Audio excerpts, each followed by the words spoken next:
ہیں حضرت علی کو پچھتاوا ہے تو یہ پچھتاوا ہے کہ میں نے اپنے خاندان کے لیے اذان کیوں نہیں مانگ لی اللہ کے رسول سے. کتنی بڑی نیک بختی کا کام ہوگا بولو.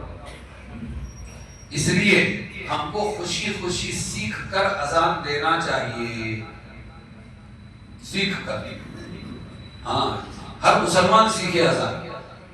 سن کر اذان دیتے ہیں اور سنی ہوئی چیز غلط ہوتی ہے, سیکھی ہوئی چیز غلط نہیں ہوتی. تو بہت اچھی کوشش ہے اور بہت اچھی پیش قدمی ہے. یہ علماء کی فکر کی برکت سے اللہ تعالیٰ نے اس مرتبہ یہ سجھایا, آئندہ اور کوئی خیر کا کام سجھا دے گا. اور یہ اصلاح معاشرہ ہے سب سے بڑا.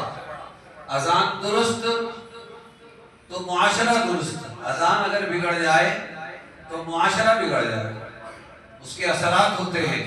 غیر مسلموں نے گواہی دی ہے, ابھی آپ کو سنایا کہ جب یہ آواز ہمارے کانوں میں پڑتی تھی تو ہمارے جانوروں میں دودھ میں برکتیں تھی, بارش برستا تھا, کھیت لہلہاتے تھے. اللہ کا نام ہو. اور بھی ایک بات ہے دوستو کہ اذان کا ترجمہ بھی سیکھتے سکھاتے رہنا چاہیے. ایسا ہمارے یہاں پولیس کا مجمع ہوتا ہے اور اسی طرح لیبر سیاسیوں کا ہوتا ہے, مسلم ہوتے ہیں غیر مسلم ہوتے ہیں, اور جہاں اذان ہوئی تو احترام میں وہ بھی خاموش ہو جاتے ہیں. ذرا جلسے کو سٹاپ کر دیا جاتا ہے. میں فوراً موقع سے فائدہ اٹھاتا ہوں اور مائک پکڑتا ہوں اور میں کہتا ہوں چلو اذان کا جواب دو, اور پھر میں وہ الفاظ کہتا رہتا ہوں. حی علی الفلاح, حی علی الصلاح کے پاس آ کر یہ بھی کہہ سکتے ہیں اور لا حول ولا قوت الا باللہ بھی کہہ سکتے ہیں. باقی جو محسن کہتا ہے وہ اذان کا جواب دینا ہے, لیکن ساتھ میں ترجمہ ضرور کرتا ہوں. اللہ اکبر, اللہ اکبر, اللہ سب سے بڑے ہیں, اللہ سب سے بڑے ہیں.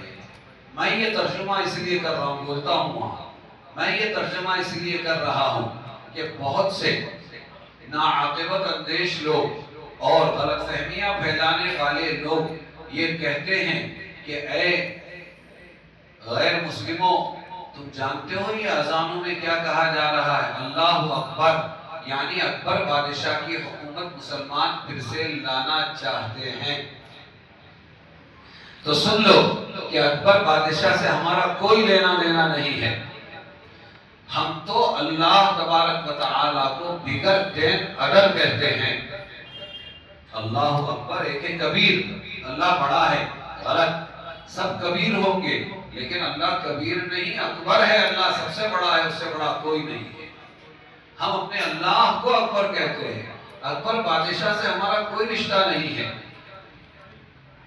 ہم نہیں سمجھاتے مسلمان لوگ اس چیز کو, ہم ترجمہ نہیں جانتے, ہم اس کے تذکرے نہیں کرتے. تو جو میں نے بولا ہے نا, یہ کوئی فسانہ نہیں ہے, بلکہ میرے دوست ہے مفتی روشن صاحب اکولا میں, بہت بڑا مدرسہ ایکسر ایکڑ پر چلاتے ہیں. انہوں نے کہا رمضان میں اعتکاف میں بیٹھا ہوا تھا, وہاں کے سب سے بڑے سنت سادھو مندر کے اپنے 4 چیلوں کے ساتھ میں گزرے, پہچان تھی, کہنے لگے مفتی صاحب سے ملنا ہے. تو لوگوں نے کہا وہ مسجد میں ہے, تو مسجد کے دروازے پر آئے, اور آنے کے بعد انہوں نے کہا کہ مجھے ملنا ہے. تو مجھے خبر ہوئی, میں آیا دروازے پر, میں اندر وہ باہر. آئیے سادھو مہاراج, کیسے آنا ہوا؟ کہ آپ سے ملنے کے لیے آیا تھا, معاف کرنا میں باہر نہیں آ سکتا, اس وقت اعتکاف میں ہوں. اچھا, لیکن آپ اندر تشریف لا سکتے ہیں. انہوں نے کہا ہم, اور مسجد کے اندر؟ کہنے لگے بالکل, کہ اللہ کا گھر ہے, سارے بندوں کے لیے کھلا ہوا ہے, آپ آ سکتے ہیں.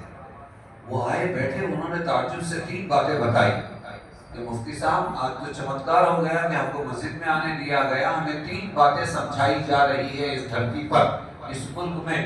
نمبر 1 کہ مسجد میں کبھی مت جانا. مسجد وہ اپوتر جگہ ہے جس کی نیو اور بنیاد کے اندر کم سے کم 4 گاؤں ماتا گائے کا خون بلیدان دیا جاتا ہے, اس کے بعد وہ مسجد بنتی ہے.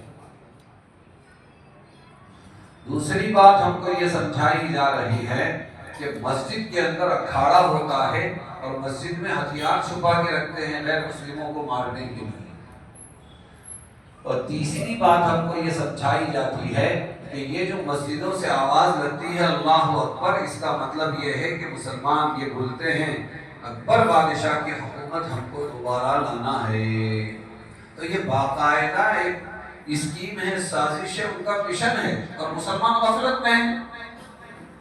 اس لیے میں جب بھی موقع ملتا ہے تو ایسی سبھا میں جہاں ہندو مسلم مشترک ہوتے ہیں میں اذان کا جواب دیتا ہوں اور یہ وضاحت ضرور کرتا ہوں، اللہ اکبر، اللہ سب سے بڑا ہے، اور پھر آگے کا ترجمہ بھی کرتا ہوں۔